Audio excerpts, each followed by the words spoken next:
Hello दोस्तों, नमस्कार। Stock market share YouTube channel में आपका स्वागत है। अभी हम बात करने वाले हैं इसमें एमआरसी इलेक्ट्रॉनिक्स लिमिटेड कंपनी की, क्योंकि इसमें ये देखा गया है कि पिछले कई दिनों से इस कंपनी में लगातार अपर सर्किट लगता हुआ दिखाई दे रहा है। और ये जो कंपनी है जो कि एक समय 30 रुपये के आसपास हुआ करती थी और इस समय ये लगभग 65 रुपये के आसपास ट्रेड करते हुए देखने को मिल रही है। और इसके पीछे जो मेन कारण बताया जा रहा है कि ये जो भारत सरकार द्वारा जो अमृत भारत योजना शुरू की गई है, जिसमें लगभग 1275 स्टेशनों का रिनोवेशन होना है, उसी के संदर्भ में ये जो कंपनी को एक अच्छा खासा लगातार ऑर्डर मिलता हुआ दिखाई दे रहा है। और ये जो 1275 स्टेशनों का रिनोवेशन होना है, उसमें इस कंपनी की अच्छी खासी भागीदारी देखने को मिल रही है। और साथ ही साथ ये जो कंपनी है अभी फंड रेजिंग का भी अनाउंसमेंट करते हुए दिखाई दे रही है। और इसके अलावा आज हम इस वीडियो में जो देखने वाले हैं वो ये कि इसका जो क्लाइंट बेस है वो बहुत मजबूत होता हुआ दिखाई दे रहा है। तो इसके जो क्लाइंट है उसके बारे में हम पूरा डिटेल से जानने की कोशिश करेंगे। और साथ ही साथ जो इसका बिजनेस मॉडल है उस पर भी हम इस वीडियो में थोड़ा बहुत चर्चा करते हुए दिखाई देने वाले हैं। इसके अलावा अगर इस कंपनी के बारे में कोई अपडेट निकल के सामने आया होगा तो उसे भी हम इस वीडियो में पूरा डिटेल से देखने वाले हैं। तो चलिए दोस्तों, बिना किसी देरी के वीडियो शुरू करते हैं। सबसे पहले अगर हम बात करें इसके चार्ट पैटर्न की, तो यहाँ पे आप देख रहे हैं कि जब 21 जून को मार्केट बंद हुआ है तो इसमें लगभग 5% का अपर सर्किट लगता हुआ दिखाई दे रहा है। और ये 64 रुपये 45 पैसे के अपने ऑल टाइम हाई पे पहुंचते हुए देखने को मिल रही है। अगर हम बात करें इसके 5 दिन के चार्ट पैटर्न की, तो यहाँ पे आप देख रहे हैं कि 5 दिनों में ही इसने लगभग 22% का रिटर्न निकाल के दे दिया है। और ये जो कंपनी है लगातार अपर सर्किट में ही बात करते हुए देखने को मिल रही है। वहीं अगर हम बात करें 1 महीने के चार्ट पैटर्न की, तो ये लगभग 18 से 19% का रिटर्न निकाल के देते हुए नजर आ रही है। लेकिन जैसे ही 6 महीने की बात करेंगे, ये जो कंपनी है अपने शेयर होल्डरों को 6 महीने में लगभग 90% का रिटर्न निकाल के देते हुए नजर आएगी। वहीं अगर हम बात करेंगे एयरटेल डेट की, तो एयरटेल डेट में जो कंपनी है लगभग 90 से 91% का रिटर्न निकाल के दे चुकी है। वहीं अगर हम बात करें 1 साल के चार्ट पैटर्न की, तो 1 साल में इसने अपने शेयर होल्डरों को लगभग 177% का रिटर्न निकाल के दे दिया है और अपने शेयर होल्डरों को अच्छा खासा मालामाल भी कर दिया है। जबकि बात करेंगे मैक्सिमम चार्ट पैटर्न की, तो ये जो एनएसई पे कंपनी लिस्ट हुई थी 17 रुपये 95 पैसे पे, तब से लेके अभी तक ये फिलहाल 2021 से लेके अभी तक ये 259% का रिटर्न निकाल के दे चुकी है। और इसमें मेरी भी बहुत मामूली सी हिस्सेदारी है। और ये जो कंपनी जब 30 रुपये के आसपास ट्रेड किया करती थी, उस समय के आसपास मैंने इसे बहुत एक छोटा सा अमाउंट खरीदा था, जिसमें मुझे अच्छा खासा प्रॉफिट होता हुआ भी दिखाई दे रहा है। अगर बात करें इसके अनाउंसमेंट या न्यूज की, तो फिलहाल इसमें कोई भी अनाउंसमेंट या न्यूज निकल के सामने आती हुई नहीं दिखाई दे रही है। जो लास्ट अनाउंसमेंट या न्यूज निकल के सामने आता हुआ दिखाई दिया था वो 12 तारीख को आता हुआ दिखाई दिया था, जिसमें इस कंपनी के द्वारा फंड रेजिंग का अनाउंस करते हुए दिखाई दिया था। और ये QIP के माध्यम से फंड रेजिंग करते हुए दिखाई देने वाली थी। जबकि बात करें इसके पहले 10 जून को, तो इसे रेलवे के थ्रू एक बहुत बड़ा ऑर्डर भी मिलता हुआ देखने को मिला था। और इन दोनों के बारे में हमने पूरा फुल डिटेल वीडियो बनाया हुआ है, उसको हम इसके इंडी स्क्रीन में दे देंगे। वहां से आप जाके देख सकते हैं कि ये जो कंपनी कितने का फंड रेजिंग करते हुए दिखाई देने वाली है। और साथ ही साथ इसके लगातार जो ऑर्डर मिल रहे हैं उसमें इस कंपनी ने क्या कुछ प्रोग्रेस दिखाया है। और साथ ही साथ हम अगर बात करें इसमें सबसे अच्छे चीज की, तो वो है इसका प्रमोटर होल्डिंग पैटर्न। और यहाँ पे आप देख रहे हैं जो शेयर होल्डिंग पैटर्न यहाँ पे दिखाई दे रहा है, उसमें जो प्रमोटर की हिस्सेदारी देखने को आपको मिल रही है वो लगभग 75% के आसपास दिखाई दे रहा है। और ये जो 75% के आसपास हिस्सेदारी है, हालांकि इसमें मामूली सी गिरावट देखने को मिल रही है दिसंबर की तुलना में मार्च में, लेकिन फिर भी अभी भी इसमें लगभग 74.5 से 75% की हिस्सेदारी बनी हुई है। और जो पब्लिक की इसमें होल्डिंग है वो फिलहाल मात्र 25.41 के आसपास ही बनी हुई है। अर्थात जो भी इसमें डेवलपमेंट होंगे, जो भी इसमें ग्रोथ होगा, उसका फायदा न केवल अच्छा खासा प्रमोटर को मिलता हुआ दिखाई देगा, बल्कि इसमें प्रमोटर तन मन धन से भी काम करते हुए दिखाई देने वाले हैं। अगर हम बात कर लें थोड़ा सा डिलीवरी पोजीशन की, तो यहाँ पे आप देख रहे हैं कि जब 21 जून को मार्केट बंद हुआ है तो इसमें जो टोटल क्वांटिटी ट्रेड हुई है मात्र 2,34,000 शेयरों की ट्रेडिंग होते हुए दिखाई दे रही है, जिसमें से पूरा का पूरा डिलीवरी उठता हुआ दिखाई दे रहा है। जो ये बता रहा है कि इस बढ़ते हुए मार्केट में जहाँ एक तरफ लगातार इसमें अपर सर्किट पे अपर सर्किट लगता हुआ दिखाई दे रहा है, वहीं दूसरी तरफ इस कंपनी में लगातार लगभग 100% के आसपास डिलीवरी उठते हुए भी दिखाई दे रही है। जो ये बता रहा है कि जो इन्वेस्टर हैं इस पर लगातार अपना भरोसा बना के बैठे हुए हैं। अब ये देखना दिलचस्प रहेगा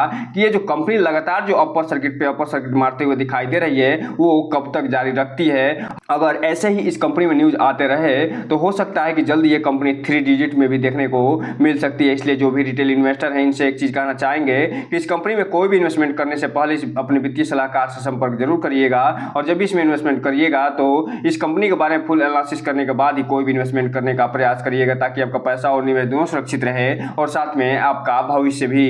अगर बात करें थोड़ा सा इस कंपनी के बारे में तो यहाँ पे आप देख रहे हैं जो एमआईसी इलेक्ट्रॉनिक्स लिमिटेड है वो फिलहाल 1988 में बनते हुए दिखाई दी थी, और ये जो लीडिंग मैन्युफैक्चरिंग एलईडी डिस्प्ले बनाते हुए नजर आती है, जिसमें इंडोर डिस्प्ले होता है, आउटडोर डिस्प्ले होता है और मोबाइल डिस्प्ले भी होता हुआ दिखाई देता है, जिसे अभी हम इसके वेबसाइट पर विजिट करके देखने वाले हैं। और ये जो कंपनी है वो लाइटिंग सोल्यूशन भी प्रदान करती है, जिसमें इंडोर आउटडोर के साथ साथ सोलर लाइट भी इंस्टॉल करते हुए देखने को मिलती है। साथ ही साथ ये जो कंपनी है टेलीकॉम इक्विपमेंट भी प्रदान करती है और सॉफ्टवेयर क्षेत्र में भी काम करते हुए दिखाई देती है। इसके अलावा ये जो कंपनी है वो मेडिकल इक्विपमेंट भी प्रोड्यूस करते हुए दिखाई देती है, जिसमें मुख्य रूप से ऑक्सीजन कंसंट्रेटर जो होते हैं और साथ ही साथ जो बैटरी जो होती हैं उनका भी ये निर्माण करते हुए देखने को मिलती है। तो इस हिसाब से आप कह सकते हैं कि इस कंपनी का जो प्रोडक्ट डाइवर्सिफिकेशन है वो अच्छा खासा होता हुआ दिखाई दे रहा है, और ये जो जिस क्षेत्र में ये कंपनी काम करते हुए दिखाई दे रही है उसमें अच्छा खासा इस कंपनी का ग्रोथ होता हुआ देखने को मिल रहा है। और ये जो एलईडी का क्षेत्र है, इसी एलईडी का निर्माण फिलहाल जो 1275 रेलवे स्टेशनों का रिनोवेशन हो रहा है उसमें ये जो आप देखे होंगे कि रेलवे पे जो आपको दिखाई दे रहा होगा कि ट्रेन नंबर दिखाई देता है, प्लेटफॉर्म का नाम दिखाई देता है और कौन सी गाड़ी कब आते हुए दिखाई देने वाली है उसके बारे में भी बताया जाता है। वो जो डिस्प्ले लगा होता है वो डिस्प्ले एलईडी डिस्प्ले होता है, और वही ये काम और वही डिस्प्ले ये कंपनी बनाने का भी काम करते हुए दिखाई देती है, जिसे अभी हम आगे देखने वाले हैं। अगर हम बात करें इसके हेडक्वार्टर की तो फिलहाल इंडिया में होता हुआ दिखाई देता है, और ये जो कंपनी है एक्सपोर्ट भी करते हुए दिखाई देती है अपने प्रोडक्ट को, और ये जो एक्सपोर्ट करती है और इसका जो प्रेजेंस है फिलहाल यूएसए ऑस्ट्रेलिया के साथ साथ यूके में भी होता हुआ दिखाई देता है। तो इस हिसाब से आप कह सकते हैं कि ये जो कंपनी है वो न केवल यूरोप में अपना अच्छा खासा कारोबार करते हुए दिखाई देती है, बल्कि यूएसए जैसे विकसित कंट्रीज के साथ साथ ऑस्ट्रेलिया जैसे देशों में भी अपना अच्छा खासा कारोबार करते हुए दिखाई देती है। और अभी हम जब बात कर रहे थे कि इस कंपनी को एक अच्छा प्रोजेक्ट मिलता हुआ दिखाई दिया है, जिसमें इसे 3 करोड़ का एक प्रोजेक्ट मिला है रेलवे के थ्रू,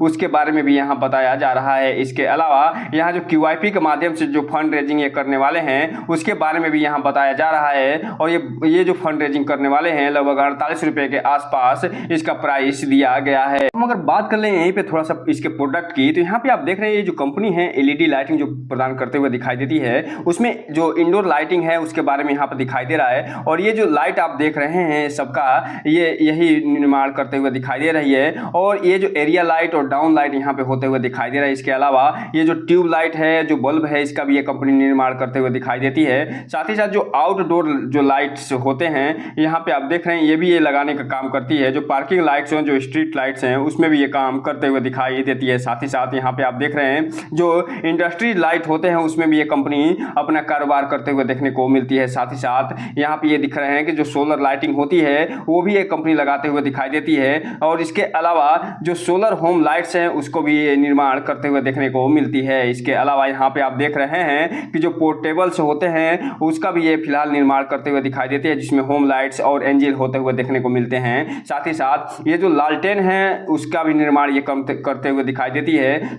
जिसे सोलर लालटेन के नाम से जानते हैं। और सबसे बड़ी जो इसका बिजनेस मॉडल है वो है इसका इंडोर डिस्प्ले, जिसमें यहाँ पे देख रहे हैं ये जो एलईडी डिस्प्ले है ये कंपनी बनाते हुए नजर आती है, और ये जो इंडियन ऑयल का जो डिस्प्ले आप देख रहे हैं इसी कंपनी के द्वारा बनाया गया है। और साथ ही साथ यहाँ पे आप देखिए जो आउटडोर डिस्प्ले है जिसमें इंफ्रा लिखा हुआ है ये कंपनी ही बनाते हुए नजर आती है। और साथ ही साथ ये कोका कोला का डिस्प्ले है जो एलईडी डिस्प्ले है इसे भी ये कंपनी बनाते हुए नजर आती है। और इसके अलावा जो आप जो है क्रिकेट देखते हैं उसमें जो रोपवे लगा होता है बाउंड्री के चारों तरफ, और उस पर जो एलईडी के समय जो लगातार चलता रहता है वो ये कंपनी बनाते हुए नजर आती है। और साथ ही साथ जो डिजिटल बिलबोर्ड होते हैं उसे भी ये कंपनी बनाते हुए नजर आती है। और इसके अलावा यहाँ पे आप देख रहे हैं कि जो आउटडोर वीडियो वॉल्स होते हैं उसे भी ये कंपनी लगातार बनाते हुए दिखाई दे रही है। इसके अलावा ये जो मोबाइल डिस्प्ले होते हैं, जो कि अभी आप देखे होंगे कि चुनाव प्रचार में चाहे वो किसी भी पार्टी का गाड़ी हो, वो उस पर डिस्प्ले लगा होता हुआ दिखाई दिया था, वो डिस्प्ले ये कंपनी बनाते हुए नजर आती है। और क्रिकेट स्टेडियम में जो डिस्प्ले लगा होता है उसे भी ये कंपनी बनाते हुए नजर आती है। और सबसे बड़ी चीज जिसको लेकर इस कंपनी के ऊपर ये कहा जा रहा है कि आने वाले भविष्य में ये अच्छा खासा मल्टीबैगर रिटर्न निकाल के दे सकता है, वो डिस्प्ले यहाँ पे आप देख सकते हैं। और ये जो डिस्प्ले है ये पैसेंजर इंफॉर्मेशन जो दिया जाता है कि कौन सी गाड़ी कब आएगी, कौन से प्लेटफॉर्म पे आएगी और कितने बजे आएगी, वो डिस्प्ले ये कंपनी ही बनाते हुए नजर आती है। और इसी क्षेत्र में इस कंपनी को लगभग 1275 रेलवे स्टेशनों का रिनोवेशन करना है और उसमें ये जो एलईडी लाइट्स हैं उसका भी ये कंपनी निर्माण करते हुए दिखाई देगी। साथ ही साथ जो इंडोर्स लाइट होते हैं, जो रूमों में लाइट लगते हैं, उसको भी ये कंपनी लगाते हुए दिखाई देने वाली है। जो अमृत भारत स्टेशन योजना चल रहा है उसमें, तो इस हिसाब से आप कह सकते हैं कि इसका जो पोर्टफोलियो हो गजब का होता हुआ दिखाई देता है। और जो कोरोना काल आया था उसके बाद जो ऑक्सीजन कॉन्सेंट्रेटर की डिमांड बढ़ी थी, उसके बाद यहाँ पे आप देख रहे हैं जो पीएम केयर्स के थ्रू इस कंपनी ने भी अच्छा खासा जो ऑक्सीजन जो कॉन्सेंट्रेटर है वो बनाते हुए नजर आई है और उसमें ये कंपनी काम करते हुए देखने को मिलती है। तो इस हिसाब से आप कह सकते हैं कि इस कंपनी का जो प्रोडक्ट है उसका डाइवर्सिफिकेशन गजब का है और ये कंपनी जिस क्षेत्र में काम करती है उसका फ्यूचर भी गजब का होता हुआ दिखाई देता है। अब हम अगर बात कर लें थोड़ा इसके जो क्लाइंट बेस है उसके बारे में, तो यहाँ पे आप देख सकते हैं कि इसके क्लाइंट बेस में कौन कौन से नाम शामिल है। और यहाँ पे आप देखते चले जाइए कि लार्सन एंड टूब्रो है, उसके अलावा जो इंडियन रेलवे है जिसके बारे में अभी हम आपको बता चुके हैं कि ये जो इंडियन रेलवे का जो प्रोजेक्ट चल रहा है उसमें इसे लगभग 1275 स्टेशनों का रिनोवेशन करना है और इसी इंडियन रेलवे का फिलहाल यहाँ क्लाइंट होता हुआ दिखाई दे रहा है। इसके अलावा यहाँ पे आप देखते चले जाइए रिजर्व बैंक ऑफ इंडिया भी इसका क्लाइंट होता हुआ दिखाई देता है, बीएससी भी इसका क्लाइंट होता हुआ दिखाई देता है, हिंदुस्तान पेट्रोलियम भी इसका क्लाइंट होता हुआ दिखाई दे रहा है। इसके अलावा एमटीएनएल के बाद स्टेट बैंक ऑफ इंडिया जो कि भारत का सबसे दिग्गज बैंक होता हुआ देखने को मिलता है, ये भी इसका क्लाइंट है। जो प्रोक्टर गैम्बल जो कंपनी है वो भी इसकी क्लाइंट होते हुए देखने को मिलती है। लाइफ इंश्योरेंस कॉर्पोरेशन भी इसका क्लाइंट होता हुआ देखने को मिल रहा है। जो भारत की सबसे बड़ी दिग्गज कंपनी है रिलायंस इंडस्ट्री भी इसकी क्लाइंट होते हुए दिखाई देती है। टाटा भी इसका क्लाइंट होते हुए दिखाई देते हैं। इसके अलावा जो आइडिया इंडिया सेलुलर जो कंपनी है वो भी इसकी क्लाइंट होते हुए दिखाई देती है। साथ ही साथ जो हैदराबाद रेस कोर्स है वो भी और कोल इंडिया लिमिटेड है वो भी इसका क्लाइंट होता हुआ दिखाई देता है। इसके अलावा जो गुजरात साइंस सिटी भी इसका क्लाइंट है। और साथ ही साथ आगे आप बढ़ते जाइए जो वाइजेक स्टील कंपनी है, आईडीबीआई बैंक है वो भी इसका क्लाइंट होता हुआ दिखाई देता है। भारत इलेक्ट्रॉनिक्स भी इसका क्लाइंट है। और इसके अलावा आगे आप देखते चले जाइए एयर इंडिया जो कंपनी है वो भी इसकी क्लाइंट होते हुए देखने को मिलती है। इसके अलावा यहाँ पे आप देख सकते हैं जो आंध्र प्रदेश टेक्नोलॉजी सर्विस है वो भी इसका क्लाइंट है। और इसके अलावा जो भारत यानी बीएसएनएल भी इसका क्लाइंट होता हुआ दिखाई देता है। इसके अलावा आगे आप देखते चले जाइए जो भेल भी इसका क्लाइंट है और भारत की दिग्गज कंपनी मारुति सुजुकी भी इसकी क्लाइंट होते हुए देखने को मिलती है। जो पोर्ट ऑफ विशाखापट्टनम है वो भी इसका क्लाइंट है। इसके अलावा आंध्र प्रदेश जो टूरिज्म डेवलपमेंट कॉर्पोरेशन है वो भी इसका क्लाइंट होता हुआ देखने को मिलता है। और भारत डायनेमिक्स भी इसका क्लाइंट होता हुआ देखने को मिलता है। इसके अलावा एनपीसीआईएल भी इसका क्लाइंट होते हुए देखने को मिल रही है। और साथ ही साथ जो तिरुपति देवस्थानम है वो भी इसका क्लाइंट होता हुआ दिखाई देता है। ओएनजीसी भी इसकी क्लाइंट होते हुए देखने को मिलती है। और एक चीज और आपको बता दूं कि बीएससी के अलावा जो एनएससी है वो भी इसके क्लाइंट होते हुए दिखाई देते हैं। तो इस हिसाब से आप कह सकते हैं कि इसका जो क्लाइंट बेस है बहुत ही मजबूत होता हुआ दिखाई दे रहा है। और इसके क्लाइंट में न केवल इंडिया के दिग्गज कंपनियां शामिल हैं बल्कि गवर्नमेंट की भी जो गवर्नमेंट कंपनियां हैं, दिग्गज कंपनियां हैं, महारत्न कंपनियां हैं, वो भी शामिल होते हुए दिखाई दे रही हैं। इसलिए इस कंपनी पे ये कयास लगाए जा रहे हैं कि आने वाले समय में ये कंपनी बहुत ही जबरदस्त तरीके से रिटर्न निकाल के देते हुए नजर आ सकती है। इसलिए इस कंपनी पे नजर बना के रखिए और ये इसको अपने वॉच लिस्ट में शामिल करिए और समय समय पे इस कंपनी पे रिव्यू जरूर करते रहिए ताकि आपको इसके बारे में डिटेल जो निकल के आती हुई दिखाई दे रही है लगातार उसके बारे में जानकारी मिल सके। तो दोस्तों ये रहा आज का वीडियो। इस चैनल को लाइक करें, सब्सक्राइब करें और बेल आइकन हिट करना तो बिल्कुल ना भूलें ताकि नए वीडियो के जो अपडेट्स है आपको ऐसे समय समय पे मिलता रहे। जय हिंद दोस्तों।